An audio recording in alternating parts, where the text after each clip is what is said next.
Let's roll with the Inside Ball podcast. We got the difference here today. This guy was a difference. Everyone loved playing with him. I look back on his career. Actually, introduce him first. Andrew G. Welcome, G. Welcome to the show. Thanks, Kevie. Welcome, mate. It's great we get you. Mate. Yes, mate. Great to have you on. It's taken a while to get him here. Yeah, it has, because he's hard to get, mate. Yeah, he's not one of these flippers down. that just flip like Webke, just flipped over. Yeah, I'll straight away. You know. Yeah. But Webke said, well, how much am I getting paid first?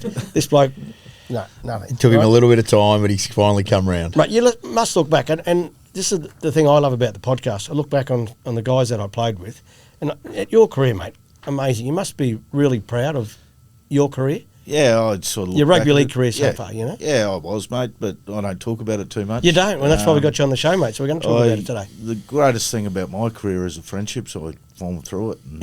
And that's the thing you hold tight still now, you know. Like, I loved playing the game. I loved being around our group. And, you know, obviously loved having Wayne as our coach. You know, that was the great thing for me, just being part of such a special group of people. And, you know, years later, you know, how long ago is it now?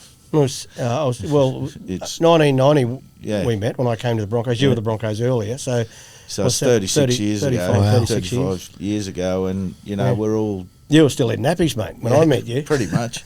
We all enjoy still getting together and having a good time, which we did back then. GG, how did it start? You're born in Beaudesert, grew up. Beaudesert at that stage, I know it's still got a SAR yards, but it's a bit more metropolitan now. But I go back 20, 30 years ago, it was very much a country town. It was very country. I was just down there on the weekend at Mum's farm, actually, for Easter, and, you know, the changes down there is unbelievable. But what sort of change, G? Oh, just development, housing development. Right, so big blocks being cut up into smaller blocks and a lots lot of it. So it's basically, you know, a suburb of Brisbane. Yeah, it is. I see it as. Yeah. And, you know, it was very country back then. The Bowie Kingfishers all started down there, and they're still cracking along. And obviously, I've got three brothers that played that are older than me, and I think Mum used to just send me down. I was a pretty wild kid.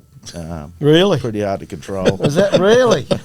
Not surprised. You getting a few schoolyard fights, did you? No, not fights, but just sticking up for yourself. I was just pretty hard to control at home, I think. So it was only natural that Mum sent me down to tackle a few people, wasn't it? Right. Yeah. So you play rugby league and upbringing with older brothers, and you've got a sister as well. But obviously that, you know, is a great two sisters. You better make sure of that. But obviously that. Yeah, great childhood, a lot of fun. I'm fascinated with, were you in rep teams as a young kid in rugby league? Were you always earmarked a little bit?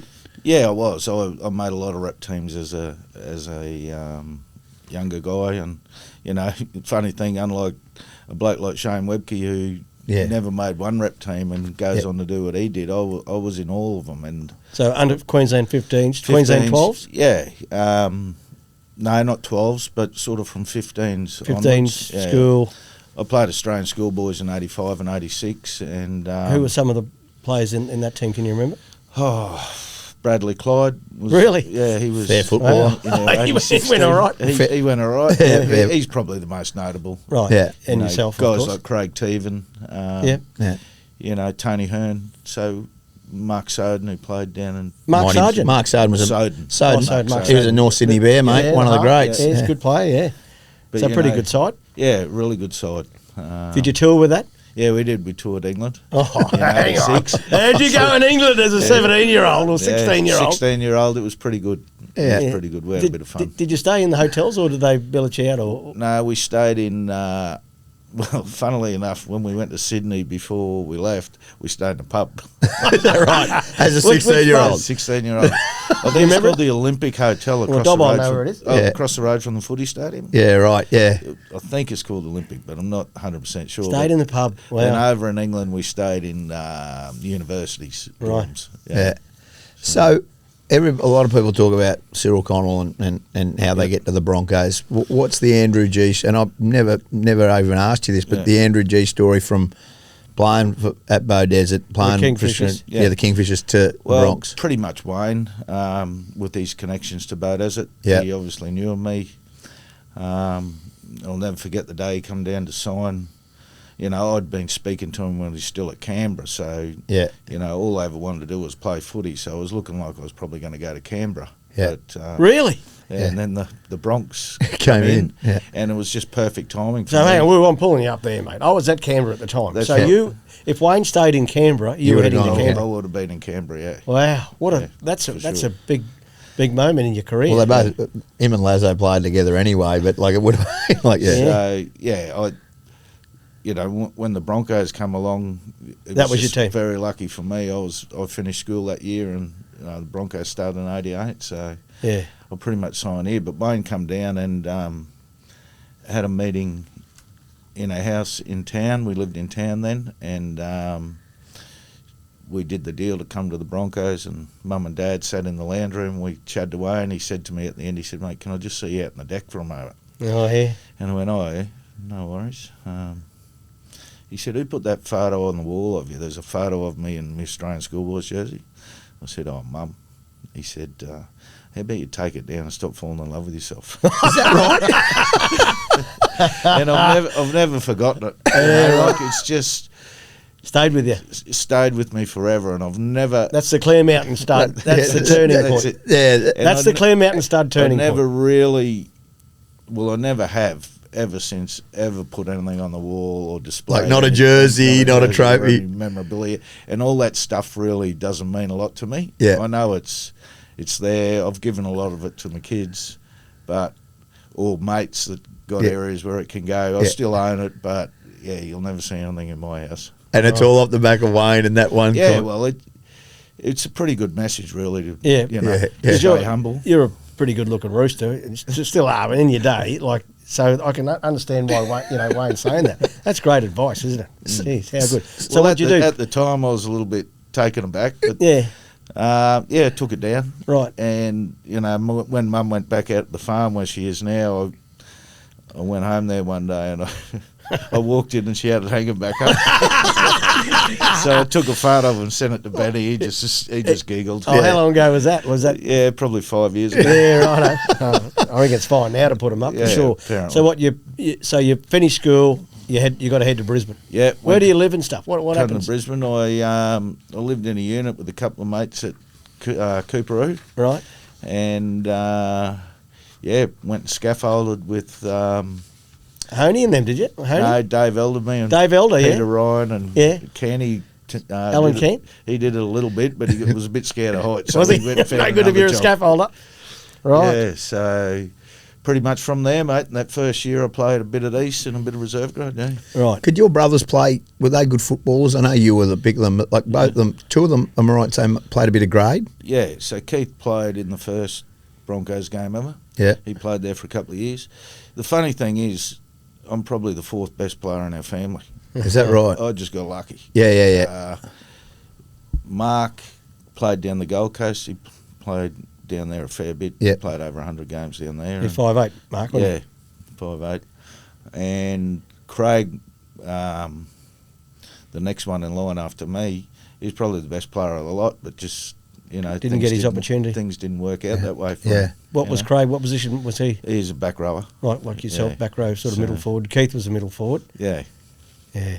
So, first year, cup, reserve grade, you know, like that. Were you close? Were you close to making your debut? Like, I mean, once you're there, knowing how competitive you are, Yeah. you probably would have thought you were ready to go straight away. You know, slowly, probably in '89 I did. Yeah. I thought I was, but, you know, playing that reserve grade a little bit at the end of '88 Yeah. sort of woke me up a Good little bit. taste, innit? Yeah. You just Get get you into- want to go a little bit next step, you Yeah. know. Well, you bounced from the under 19 competition in Brisbane into Yeah.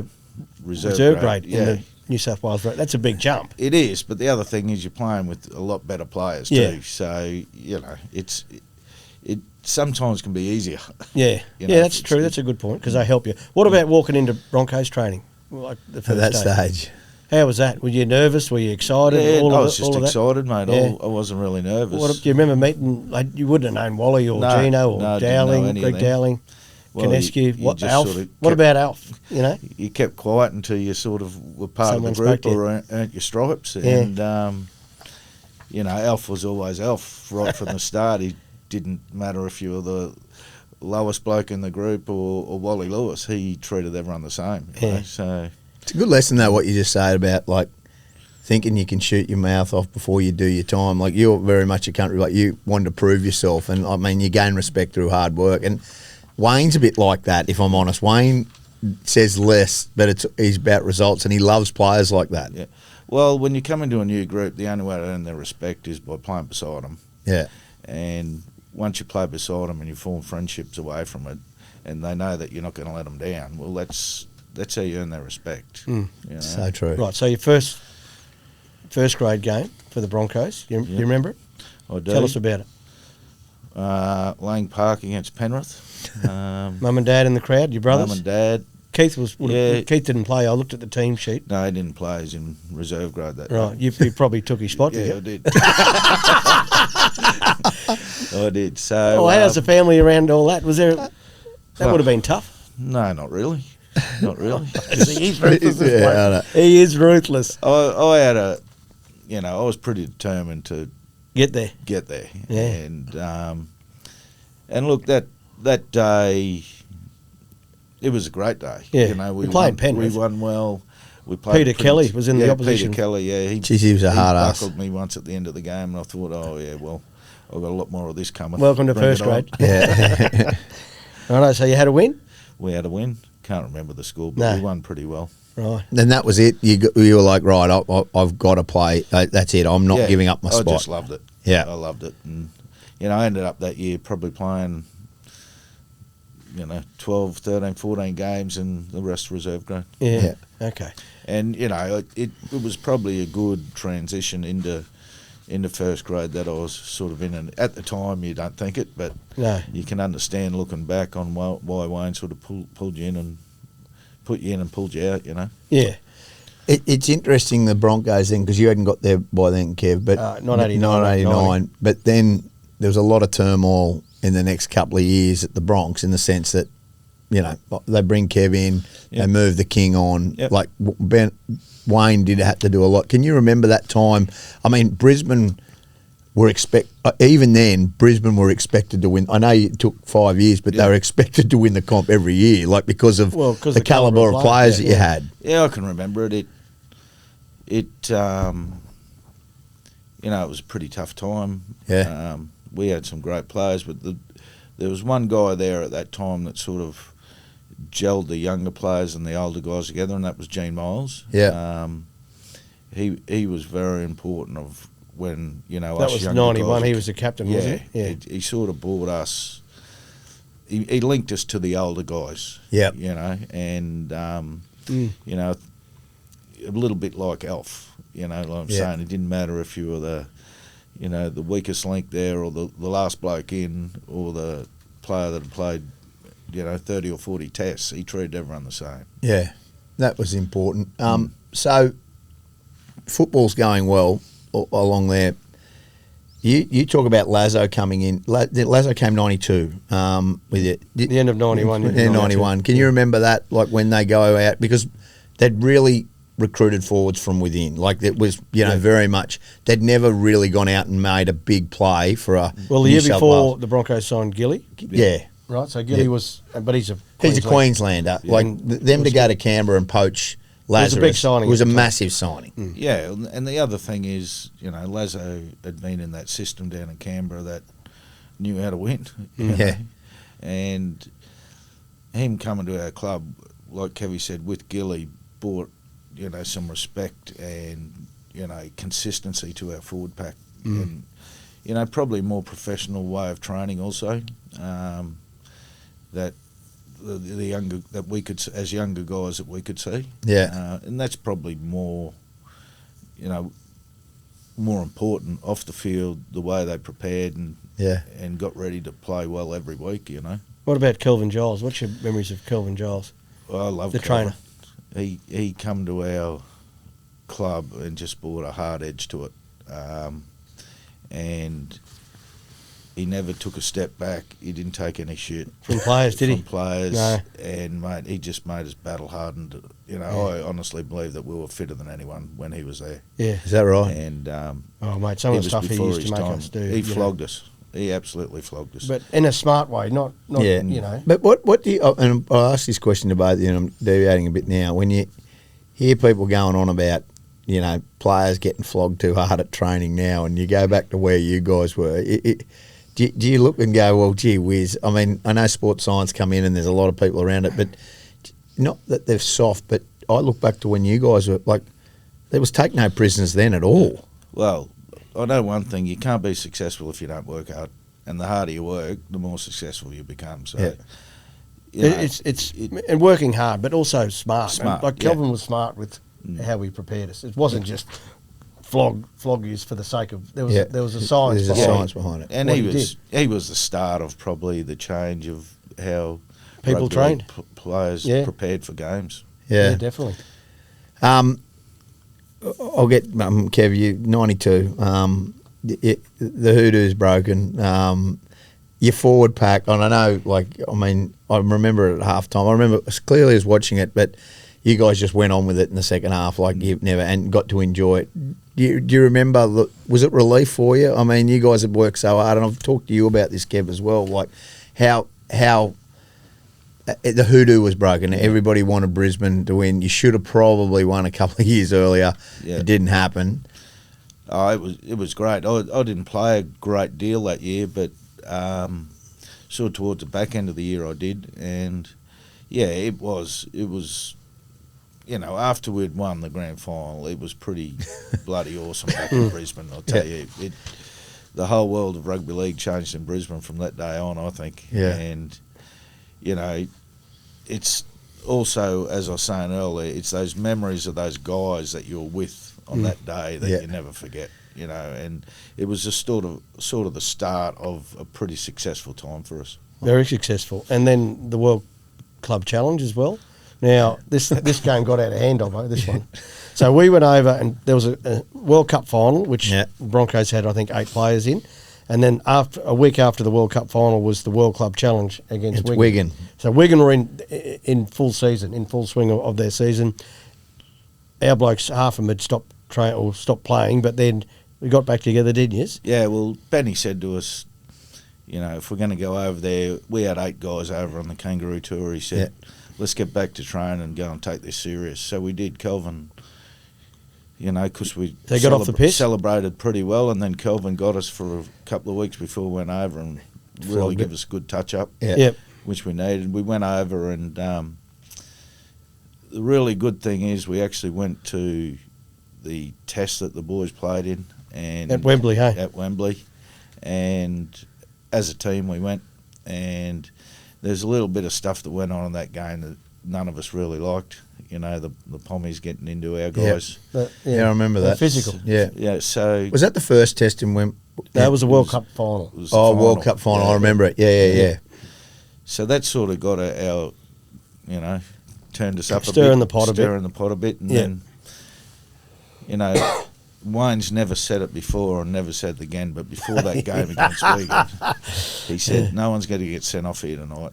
Don't let those blokes bully you. It's a free-for-all. I've never heard him say it. You should have seen this bloke's eyes. Oh, he gave you the green light, the knuckle on. He's like, get into it. It's the happiest day of my life. So we took that literally, and we went out and we belted. And Wigan were... they were a very good side. They had 7 or 8 players in the Great Britain side, you know, and most of them were forwards, weren't they? So they're a good, tough forward pack. So, and we were going all right, and we get back in at half-time, and Benny goes, righto, that's enough. That's enough. And he looked at? Straight, no more fighting. What I said before the game, I'm taking back. Right. He said, righto, let's just go out there in the second half and play some footy and win the game. Yeah. And we did. Yeah. And it was... 22 points to 8, you ended up doing it comfortably. Very fun night. At the start of the game, they let off some fireworks, and there was still a lot of smoke over the field, so that was the best time to start getting stuck in. So off the kick-off, you've had a crack straight away. Straight on. Well, they cartwheeled Lazo. Like Lazo normally, like your first carry, he can handle himself. You know, you rarely see him get back. Mate, absolutely pumped him. flogged him. And they started And then these piling on, blokes said, righto, let's go, we're on here. You just see their eyes just light up. Took us all of about 10 seconds, I reckon. She was on. Good stuff. I got to go back and have a decent look at that. I'm sure there's footage of it. Oh. You guys go on a run like from then. Like you talk about, that's the start for the Broncos. So I think that is as well. But you've always said, Kev, like the Broncos are the biggest brand, but they became stratosphere. I mean, everybody remembers that the second year against St George, like, Broncos can't do this, like, and you guys go back to back. Play, You guys go back to back. There wasn't an arrogance about you, but there was an arrogance about your football. Do you think like that? You guys, well, we had a belief that no one could beat us. Yeah. When we're on. Yeah. And I think we come fifth in that year, Kevie. Yeah. So we weren't that consistent during the year, and we just got to a stage where we had to win 3 games to win it, and we sort of brought it together at the right time. Yeah, not dissimilar to what happened last year. they just go on a run. You just get that belief, and it's just I don't know how it gets there. It just through hard work, and we had bloody good side too. Don't get me wrong, but 93. That was Tina, wasn't it? That was Tina. You meet Tina? Yeah, met her in the dressing room, but some blokes made it better than others. It's a hierarchy, see? So. Yeah. You were a senior footballer by that stage, though, in that side, weren't you? Like, I mean, you were one of the alphas, but but you were like, I mean, Webby joined in 94. He came maybe 93, but was but like you were one of the senior footballers. Yeah, I wouldn't say I was a senior, but we're all sort of around similar. Gigi was a bit younger, obviously, but there wasn't a huge age gap between the oldest player and the younger. The oldest player was Lazarus. He's 3 years older than me. Yeah, and 2 years older. 2 years older than me. That group of players, there was sort of no. Everyone had a different personality, and everyone was different, but there was no hierarchical thing like that. Like everyone sort of just hung out together, and sure, we all had different personalities. Some blokes were quiet or whatever, but it was just a group that hung together, and was that when you knew where you stood? Put it that way. Why do you think Wayne Bennett was so successful at the Broncos? What do you? I mean, you obviously still talk to Wayne. You still got a good relationship with him, and always will have. Yeah. What is it that you think he did so well there? To look, mate. The thing about Wayne is, number one, he cares for you. Yep. Yeah. So that's very important for young people, I think, to know that someone's got your back, no matter whether you're a good footballer or ordinary footballer. Yeah. And the other thing is, and I still think he does this today, he doesn't make many rules. He has certain standards, and they're not difficult to follow. And if you stay within those boundaries, you're going to be right. Yeah. You look at some organisations, they have 1,000 rules, but they're going to get broken, aren't they? Wayne had not a heap of rules, but you never tried to break them. You could stretch them sometimes, but never break them. I knew I broke some rules. I'll be honest. You must have broken some rules. We all did. Yeah, but would I say this, and asking you both about Wayne, and you talk about that he let characters, like he let you and Alf be who they were. Well, he doesn't try and constrain you all into one thing. He makes it fun in a lot of ways. He understood that. Would that be fair to say? Well, he let people be who they were. Yeah. And that's why you have a good mix of people. You have the funny guys, you have the blokes that laugh at the funny guys, you have the quiet guys. Yeah. So yeah, I think that's one of his great assets as a coach, is his ability to read people's character and what stimulates them and what gets them moving. Like Gigi's a different personality to me, but he managed the both of us. And Alf is the alpha male, but he's 2'2" tall. He's not an imposing. No, 2'2". Well, he's not very about tall. The same height as you, Kev. And then Brad Thorne, when we had him on, it was classic. Alf's the smallest guy in the team, and Thorny's was the biggest. Yeah. And they used to sit side by side in two totally different personalities. Yeah. Alf used to sit at the back of the room and just be disruptive. He's a disruptor. That's what he was, wasn't he? He's a disruptor. He's the original. He's the original. and so Wayne maybe said to him politely, "Mate, why don't you come and sit down the front?"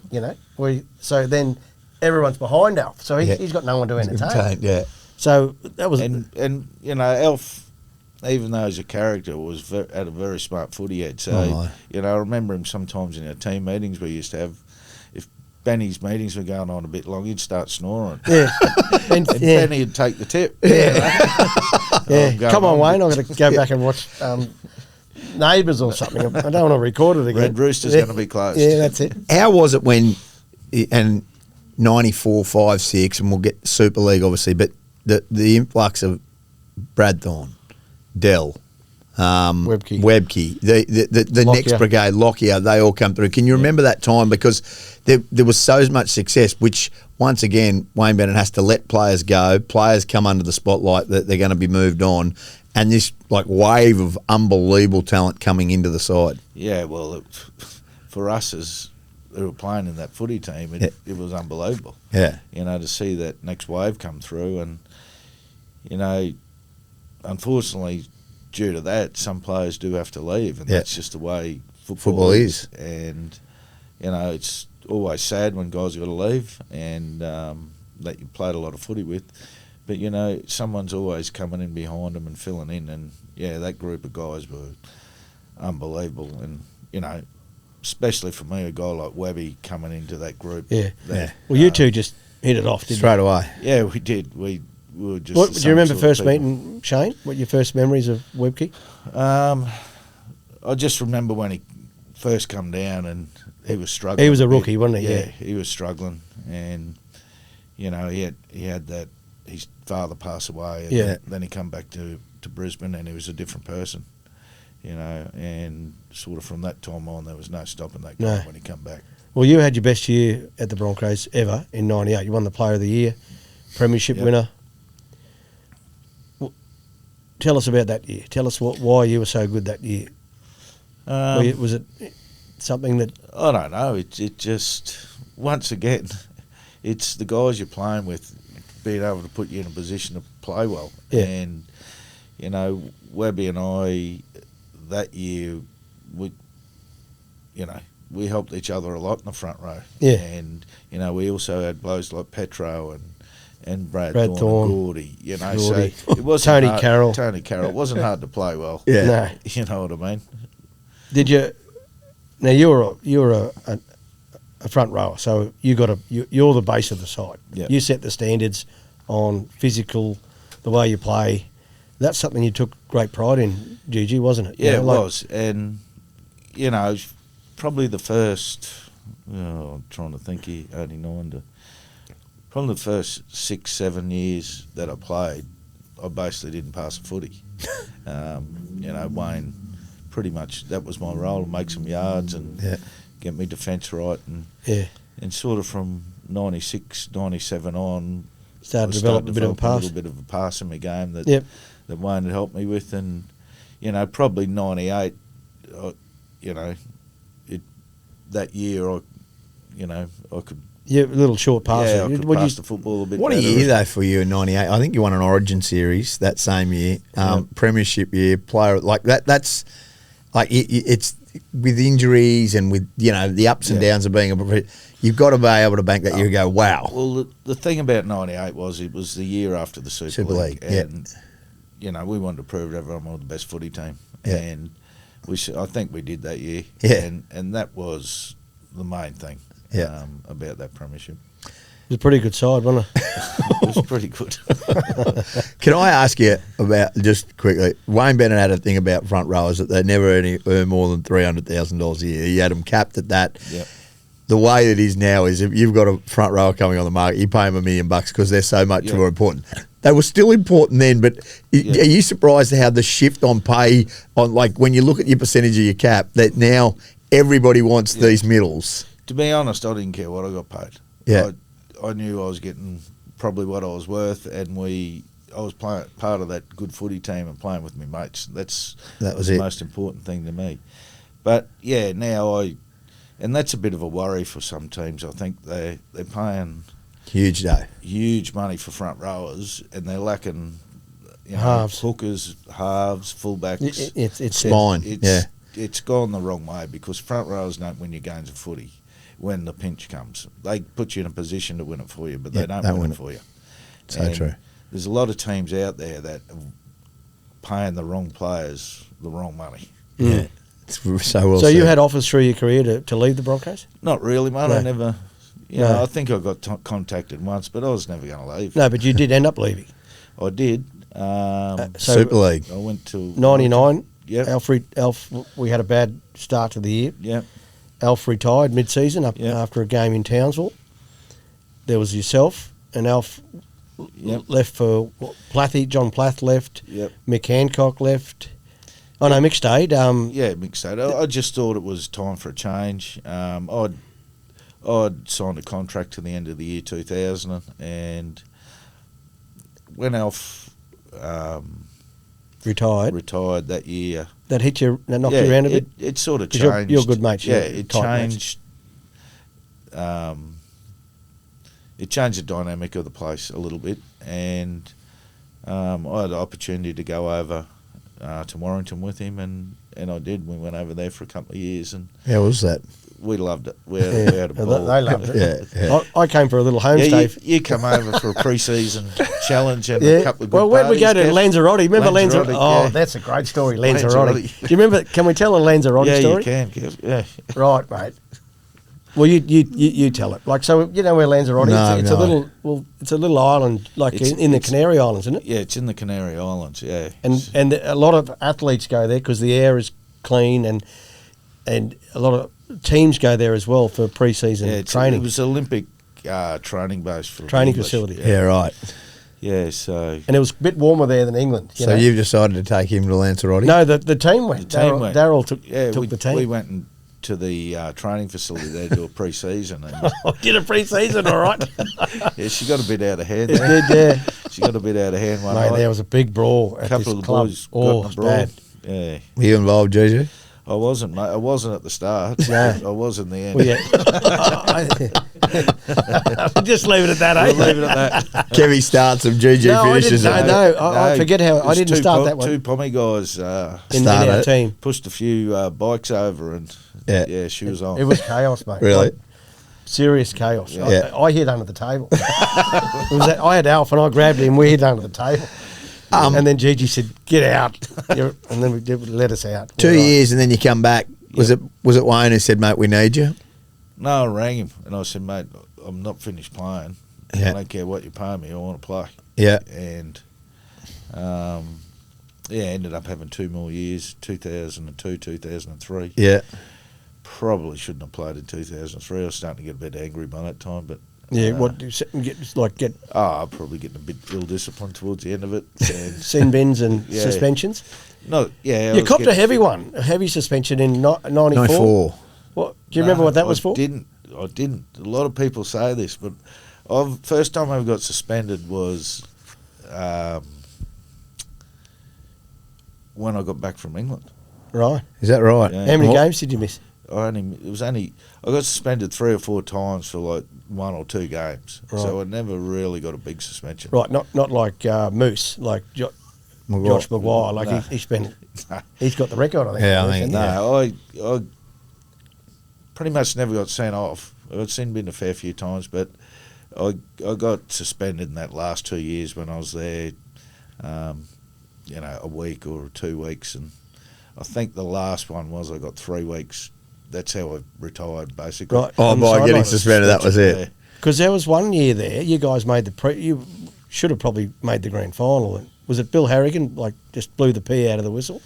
Yeah, Was that 2002? 2002, yeah. Yeah. Yeah. Preliminary final, I think it Yeah, might have been the against the Roosters. Roosters down Yeah. in Sydney, yeah. They ended up going on Yeah, to make the grand final, obviously, but I think they might have got rolled that year he too. He blew a lot of penalties that night. Oh, Right. well. Righto. Your Broncos career, you must look back. Have you got a favourite moment from your Broncos career? I think probably 98 was. Yeah. After all the drama of Super League, like I said earlier, and then coming back together. Do you get paid good? Like, I know Wayne had that, but, when Super League came, was that bump significant for the front rowers as well? Well, it was. I got paid 3 times what I was earning. Wow. So, Yeah, it was. Wasn't And you didn't ever do it for the money. And Gigi, when you said that, it's so true. You weren't about the dough. You were like, you just loved the game. I used to go and ask Wayne how much I was worth. Ask the coach. 'Cause he'd normally Imagine tell doing you. that now. Wow. He'd normally tell you where you fit in the scheme of things. We would be honest about it, yeah. Knew he wasn't bullshitting you, Yeah. so... No, Yeah. well, John Revo used to And always say... Reeves was And also Shane- there at the time, and you trusted those guys. Yeah. Shane Edwards was the CEO then, I'm pretty sure, and he was, he used to always say, and John Revo as well, well, there's the cake. There's only so many pieces in the cake. Alfie takes half of it. Yeah. There's not much Yeah. left. Well, you see what Penrith This is the doing. size of your slice. Yeah. You see what Penrith doing? They put a percentage next to the importance of positions, and then they've been really successful. So, just for instance, they might say their halves are worth 23% of the cap, and so is that the way? And I mean, is that the way to do it? Like, and in a lot of ways, Brisbane did that before everybody else was doing it. Doing it is getting a group together that want to stay together, and getting guys to sacrifice. Yeah. I don't understand what the difference between $1 million and 800,000 is. When you look back on later in your career, guys are leaving clubs for $100,000 or $200,000 when they can stay together as a group and achieve big things. Yeah.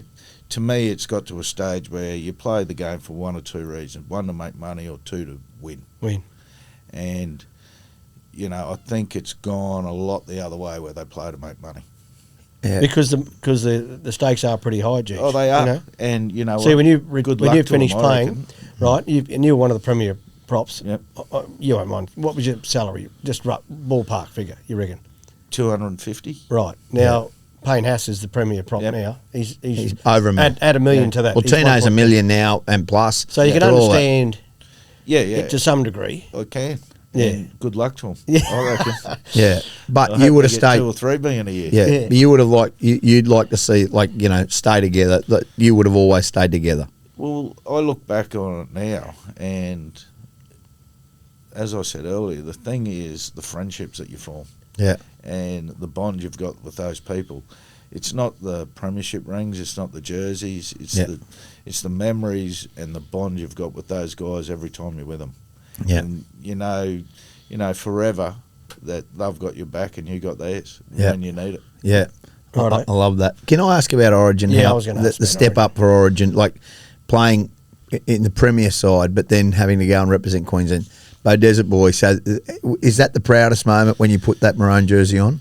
Yeah, it was. I always hold the Broncos higher, actually. Yeah, Obviously, the Origin jersey means a hell of a lot to you. But for me, those group of guys at the Broncos and the premierships we won, in my mind, that was the best times I ever had. yeah, Origin's obviously a different beast. You're with guys for 6 weeks a year.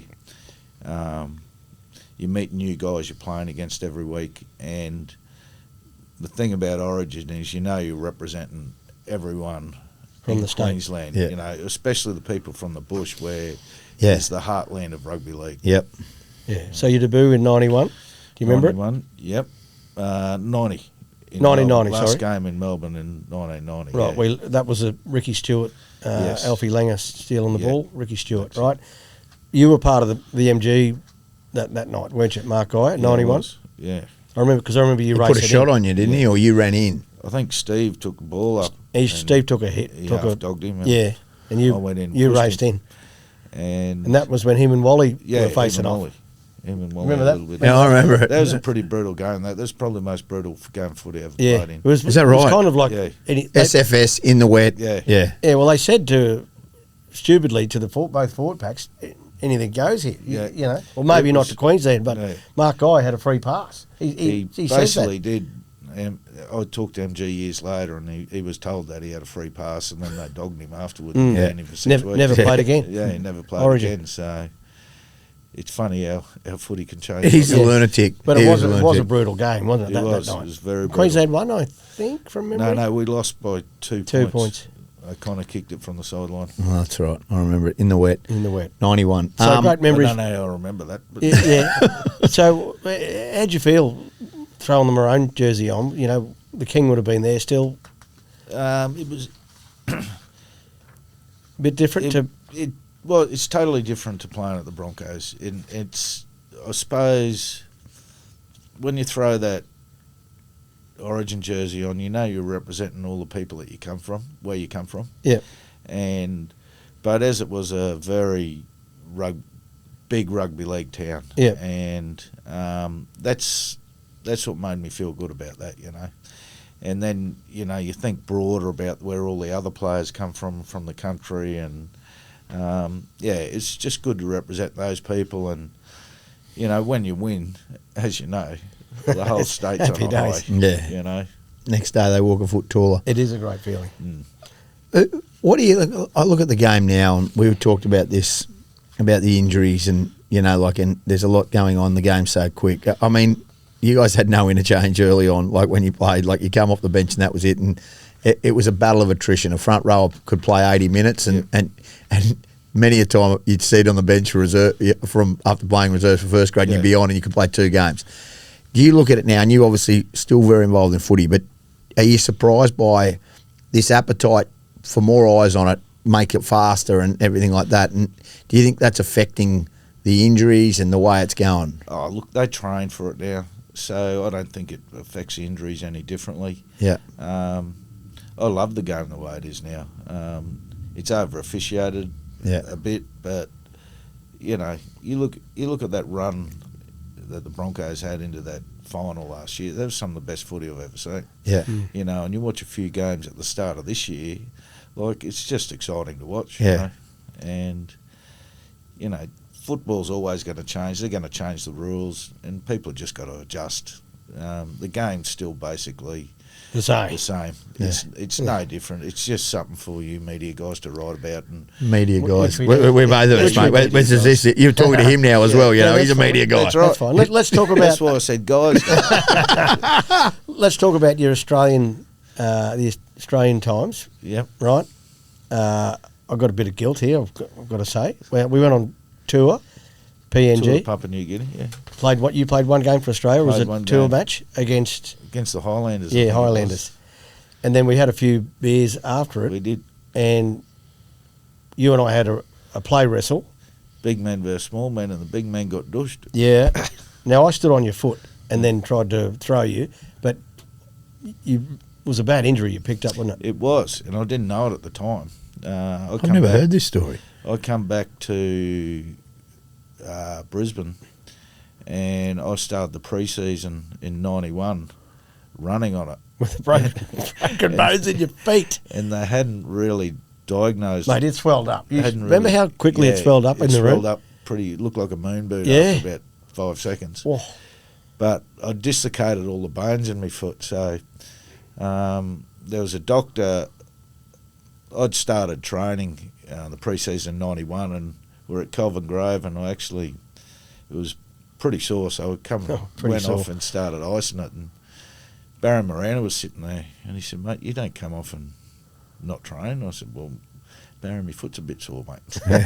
And anyway, he knew this doctor that was coming home from America that had been over there, and his name was Terry Saxby, and I went and saw him a week later, and he just looked at me and said, "Mate, if you ever play footy again, it'll be a miracle." Seriously? And, I had an operation, got it fixed, and 6 months later I was playing again. He had a screw in his foot. He gave it to me. I had 11 pins in my foot and 11 screws.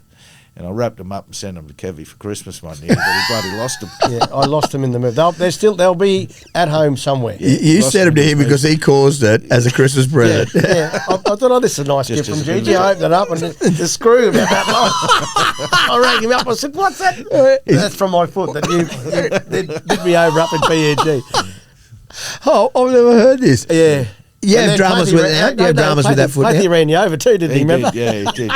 He did, unfortunately. Yeah. You got any dramas with it now at all? It plays up a little bit. Yeah. Mate, I've been walking on it like that for 30 years. But, mate, he recovered well enough. 4 premierships. Yeah. 4 premierships after they said you'd never play again. It might have slowed me down a little bit. But I didn't have much speed to start with. No, well, you had plenty. You had enough, mate. The thing, I rang Wayne about you, Geege, because I know Wayne was always a big fan. I was a huge fan too. And his thoughts on, and I know you probably don't like us talking about you, but no, I don't. I said, what was it about Andrew G to you that why you love coaching him so much? He said, because he's tough. He said, one, he's tough, and the second thing is he'll never let you down. and if he says something, he means it. And I thought that was like, that's you as a It's as person. good as that. You know? Well, and he reminded me, let me finish, he Yep. reminded me of us. He said he was only a kid playing Origin, and he backed up. Then 1 or 2 days later for the Broncos, he topped the tackle count, 50-odd tackles, and topped the hit-ups, the carries. And he's 20 or 21 years old, and he said, I've got a good one here. And that's, you know, that's a pretty good rap, George. Yeah, it is. But for me is, you know, the main thing for me is not letting your mate down. Yeah. And that, like I've said throughout this, you know, we were great mates. Yeah. And every time we ran out that footy field, That was it. There's a bond, that was wasn't it. You didn't want to let them down. Now, Or your coach. you had a couple of special moments on the field. You kicked a 40-20. I did. How does a middle forward kick a 40-20? Well, Talk to us about that. I think I was on the blind side, and they threw me the ball. I was only about 2 metres in from the sideline. It was at ANZ Stadium. And So what year is this? It would have been it was 2002, I think. 2002 when you came from back. Yeah. And they threw me the ball, and someone saying, yeah, it's a last. So I just booted it. And I cracked it. For some reason, it just spiraled like you've never seen. And it's landed, and I thought it was going out in the full at first, but she sort of swung back in, and then she's landed and gone out.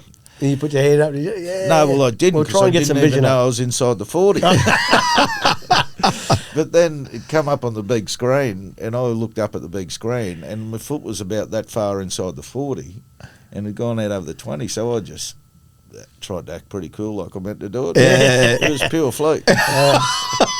And the other moment was that penalty. It was on again the other day. The penalty. Oh, the tapsy. Yeah, Yeah. against the root. They've changed that rule now, so They you'd have. have been safe in today's They game. have. But I can't remember what year that was, but I think it might have been the early 90s. I think it was 10-all, and the ball went dead, and You grabbed I it. thought I'll just grab it. Should have just let Kerr take the tap. But Yeah. I grabbed it and held it in my hand and tapped it, and I thought, well, just die with the ball there, and it's a draw. Yeah. Well, no, it wasn't. I got the penalty for not putting the ball on the ground, and that was terrible. Right. Yeah. You would have felt sick. John, you recovered. He sacrificed that. That was the night he jumped into the harbour. Yeah, wasn't he it? did. He did. He John did. sacrificed for. I'm doing this for Gigi. He said, "Right, we're all going down with Gigi." So he takes his kit off and dives in the Dives in the city harbour. harbour. That was a At 2 pretty a.m. in the ordinary morning. feeling, it was a pretty ordinary feeling. Well, you were so passionate about the Bronx when you do that, like you just you never wanted to more lose. than- You never wanted to lose a game.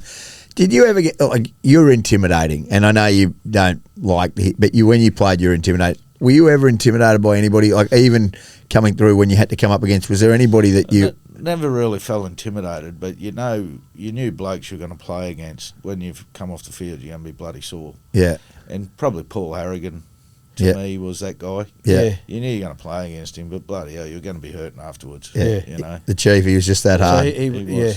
He was. What He was. about some of your favourite? I know you don't like Gilly was. He was pretty special to you, wasn't he? Yeah, he was. All that forward pack. when Only I was younger, you have a look at all those blokes that never get mentioned too much. Jed, Honey, Jed's Gilly, another one. Yeah. Canny, Peter Alan Ryan. Can, Peter Yeah. Ryan. Yeah, Those sort of guys.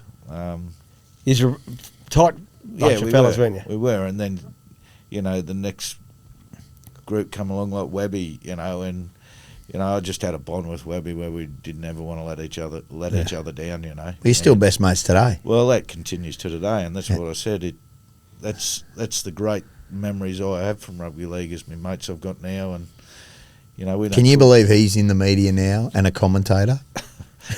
not with you, I can't. Me neither. Yeah, he loves it. Yeah. And look, that gives him the ability to do what he wants on his farm. And Yeah. You still follow the That's what he game now, loves. Gigi, don't you? You Yeah, I keep do. a keen yeah, eye. You love it? yeah. Love watching? I love watching it, mate. I love the Broncos being successful. Yep. And I always will from afar. Yeah. Do you go much? Do you ever go to the games Not much? really. Like I've seen you in the sheds a couple of times, but I go to the games every now and then, but not too much. No. Yeah. So what are you doing with yourself now, work-wise? What are you up I to? work for Brisbane Camperland. I'm service manager there, so it's just basically like managing a footy team, mate. Except you can lock the gates at 5 o'clock and No one. you're not getting a midnight phone call. Midnight phone call. And you got 3 kids. You got 3 kids. One of them's Well, what? Josh, Jess, and Jake. Yeah. Josh, the doctor, he's up in Cairns. Jess works for Channel 9. Yeah, I work with in Jess. Production for the news. Yeah. And Jake, he's studying engineering and works at the Norman Hotel. Yeah, he cooks a good. The Well, he worst doesn't. vegetarian restaurant in Brisbane. There you go. So life's good for you, Jeej? Life's very good, mate. Life's very good. Yeah, I'm just kicking back, enjoying it, mate. Do you have a look at the Broncos now, and with all and there is drama. It overrides. Like, people don't understand. Kevie always talks about it's bigger than the Broncos are the biggest club in the brand. With that comes more lights, more. Are you surprised by how big they have become? Like, they're just a stratosphere over everybody else. Yeah, I'm not surprised by how big they come. I think the original owners, that was their ambition, and those blokes had their vision was unbelievable. Those four guys and John Rebo, to be where it is now is quite unreal. But for me, I'm just glad I played the time I did. Yeah, I don't know if I'd enjoyed as much playing now. There's a lot of spotlight on these guys. Right. They can't do a lot away from the game. They certainly can't have the fun we used to. Right. Now, you nearly 300 games professionally. Right. What did rugby league teach you reckon? It taught me about how to hang in when it gets tough. Because every game there's going to be periods there where it's tough and you can't lose your nerve, and if you just hang in there, eventually it's going to turn. And in life it's the same. When you go through tough periods of your life, and if you don't think they're coming, well, they're coming at some stage. Yep. You got to be prepared. You got to hold your nerve. You got to not make rash decisions, and things are going to turn for you. Yeah, righto. That's gold, mate. We're not going to let you get away without talking about your grandfather, right? Anzac Day's coming up. Yep. You've kept this a secret for a long time. Not a secret, but it must be something now you're very proud of. Lance Corporal Bernard Sidney Gordon. Yes, Barney. That's it. That's Mum's dad. Your mum's dad. Yep. He's one of the most prized soldiers Australia has ever seen. He is, mate, and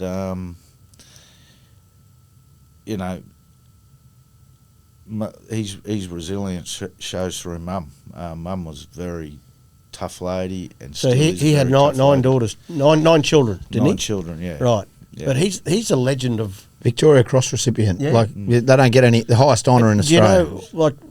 We've researched. Do you know what he actually did? Do you know how he got the? Yeah, I do. Well, tell us about it. Well, it's fairly long, but no, we got plenty of time here, mate. He's done a lot of things. I know. So,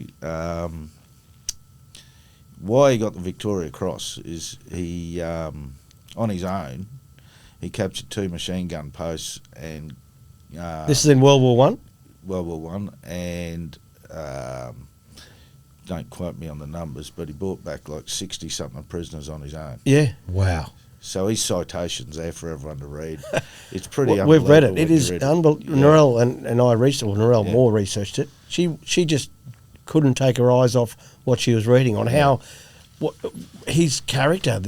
Your great grandfather or grandfather. Yeah, Mum's dad. His character is next level on toughness, on resilience, on mateship. And he played. I think he was a boxer too, wasn't he? Amateur. He was a boxer. Yeah. He did basically everything in his life. But most importantly, he was a farmer. Yeah, he was. Yeah. That's what Mum used to idolise him and follow him around the farm all the time. And the good thing was the weekend just gone. We were down on that farm. Mum still lives there, and we spent the weekend down there. Is it a dairy farm? Is it or what? It was a dairy farm. Yeah. My brother just runs a bit of beef cattle on it now.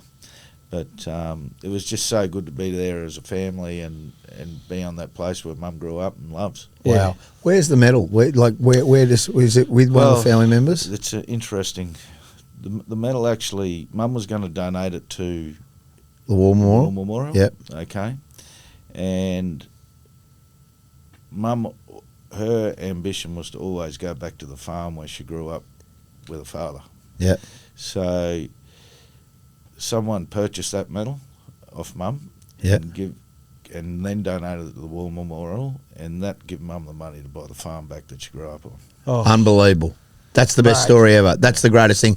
I You would got do goosebumps. that. That's I got goosebumps, unbelievable. Yeah. So it's there now at the War It's at the Memorial, War Memorial, Yep. and Mum's and she was able to get the family farm that she grew up farm on. That she grew up on, Mate. Set the trap, and mate. to, when the family were going through that stage, it's what he would have wanted. 100%. 100%. That farm stays in your family forever now. Yeah, That's the plan. That's It will never ever that's right. Because he started in Townsville, your grandfather, went to war, Yep. right, and then came back and settled. in Beaudesert. On a Started farm. in Tasmania. Tasmania, Born in that's right. Tasmania. Yeah. Gee whiz. Wow, I love that. So every Anzac Day, do you Well- what's the G family do in? We're all over the place a bit, but always one of the nieces or nephews or great grandkids Marches for him? marches. Yeah, with Mum. If your mum was 1 of 9, you got a lot of cousins, and you're spread everywhere, right? We got a lot, mate. Awesome, mate. That's a great story. to finish Yeah, on. well, we're really That's honoured awesome. to have you, mate. One of the greats of the Broncos. Good Yeah, on you. The difference, mate. The This bloke. difference. I've got a hat. I forgot to bring it in. You For should you. brought Do you it like in. hats, Gigi? Yeah, I like it. Yeah. I'm going to give you the difference hat. It's the last one we've got. We're Yeah. going to get a new batch going, but you got it, mate. Okay. Love you, big fella. Thanks, You're the guys. man. That was so good.